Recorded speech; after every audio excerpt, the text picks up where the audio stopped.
cartographier la multiplicité des liens. Moi, je suis très honoré d'être ici à cette place, d'avoir deux personnes qui se sont largement intéressées à la question des cartes, qui ont fait des cartes un objet de travail. Et donc, ça va être un dialogue entre ces deux personnalités qui vont nous dire comment est-ce qu'ils utilisent les cartes dans le cadre de leur activité. L'un, à ma droite, est une activité plutôt scientifique, géographe, cartographe, et l'autre, à ma gauche, une activité plutôt artistique, mais on va voir qu'effectivement, il y a des connexions qui s'opèrent et des interrelations qui seront effectivement très fructueuses. La carte est un document qui dit un certain nombre de réalités ou de représentations. C'est toute cette dimension qui sera questionnée, entre une dimension qui peut être très pédagogique, mais aussi très politique.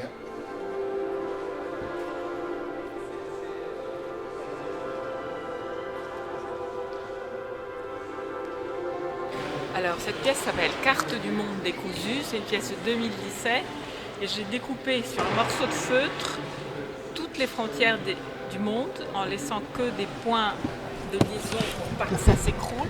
Et le but c'est que, en fonction du point de vue du spectateur, il verra des frontières différentes puisque les frontières deviennent tridimensionnelles. Ça participe de ton travail? Absolument. Et sur l'histoire du plein, du vide, et de créer un troisième espace justement qui est vide.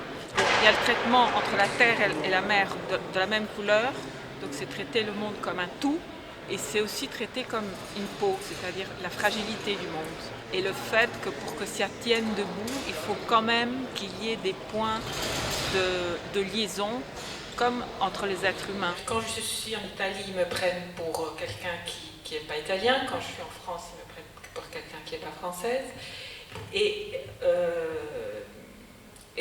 dans tout ça, moi ce qui m'intéresse, et ça c'est visible dans les cartes que vous verrez, c'est l'idée de représenter le monde comme un et pas comme une somme de nationalités. Je montre une carte qui est fausse, je montre une carte qui, dans le meilleur des cas, questionne. Et surtout, je montre une carte qui montre la complexité, qui montre la multiplicité. C'est plutôt ça. Voilà. Alors, ici, j'ai tourné le globe 24 fois. J'ai changé de couleur à chaque fois. Et j'ai écrit le nom de quelques pays que je voyais à des moments T. Et ce qui se passe, c'est que la somme des moments T donne quelque chose qui ressemble à un gribouillage. On regarde les emplacements des pays, c'est absurde. Voilà, ici c'est le même procédé, on ne reconnaît plus les pays et on voit plutôt un tout. Voilà, ça s'amalgame. Mais chaque tâche n'est pas une tâche, chaque tâche c'est un pays à un moment T. Simplement la somme de plusieurs pays fait ça. Voilà, ça c'est un plan de Paris, qui est une image que je n'ai pas faite, qui est une image soi-disant vraie, réelle, à travers Google Earth, et la somme de plusieurs auteurs donne un gribouillage. Donc, ce qui m'intéresse aussi, c'est que la somme d'images vraies arrive au chaos. Et là, c'est encore plus découpé, et c'est découpé différemment. Et ça, c'est le premier découpage. Et ça, c'est peint en négatif, tous les pays du monde qui sont liés que par... C'est la mer qui tient tout. C'est peint sur une bâche pour transport de camions. Dans celle-ci, c'est tous les pays du monde de la même taille. Tous les pays du monde rentrent dans un même carré, plus ou moins. Et là aussi, c'est de... Qu'est-ce que ça fait de leur enlever leur échelle?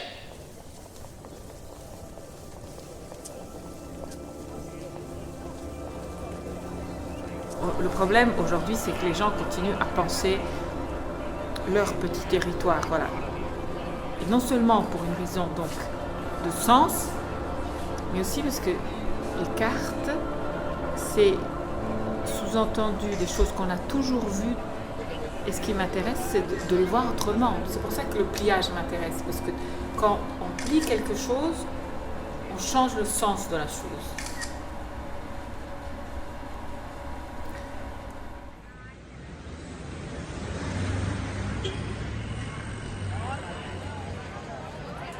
Moi, c'est toujours une carte, c'est l'image d'un être humain ou de l'être humain.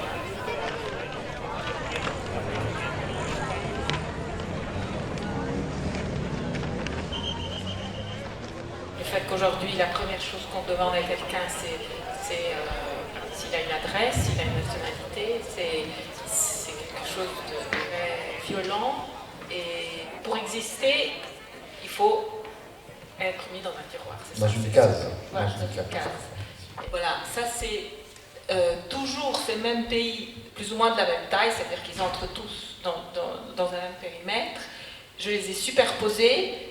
Et là, de nouveau, ce qui m'intéresse, c'est qu'on ne puisse plus reconnaître le pays seul.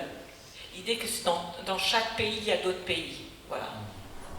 Allora, questo è un lavoro che mostrerò a Santiago, questa galleria enorme che è grande 500 metri quadrati.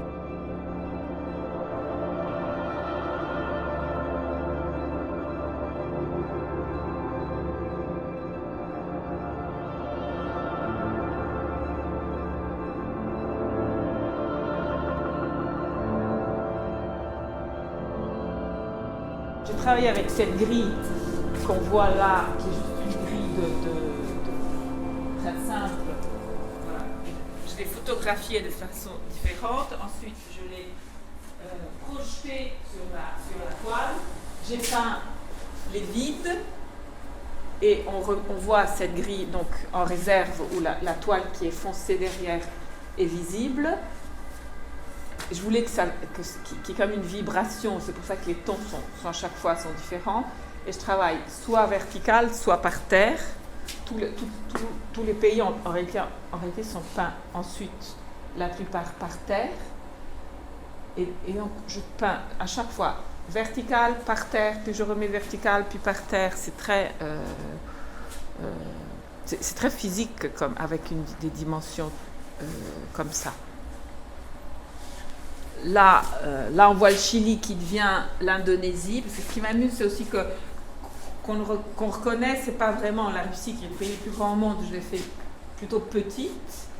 Et puis il y a des pays africains minuscules, je les ai fait beaucoup plus grands. Parce qu'évidemment, la taille d'un pays a énormément à voir avec son économie. J'aime beaucoup quand ça devient presque... Quand il y a un lien avec quelque chose d'abstrait, quand c'est pas que de la figuration. D'ailleurs, c'est limite là, c'est un peu hybride, parce que si on voit, on ne reconnaît pas forcément les pays. E poi mi interessa proprio anche la morfologia di ogni paese, perché nessuno di noi conosce bene le forme dei paesi. Noi conosciamo a malapena la forma del paese in cui viviamo e da cui proveniamo, ma allora, quello che si vedrà prima di tutto ovviamente è il dorso del lavoro, perché tu entri nella sala e vedi 6 tele appese al soffitto e vedi solo il dorso, non vedi, ecco, il dorso si vede bene questa traccia della pittura che è stata messa nella bacinaia di colore, piegata, stirata, piegata e messa nella bacinaia di colore. Per cui si vedrà semplicemente una struttura geometrica. E poi uno entra e vede il resto. Poi un'altra cosa che si vede dietro è quando il pigmento passa attraverso, e anche lì quello che mi interessa è che passa in maniera molto aleatoria, io non controllo.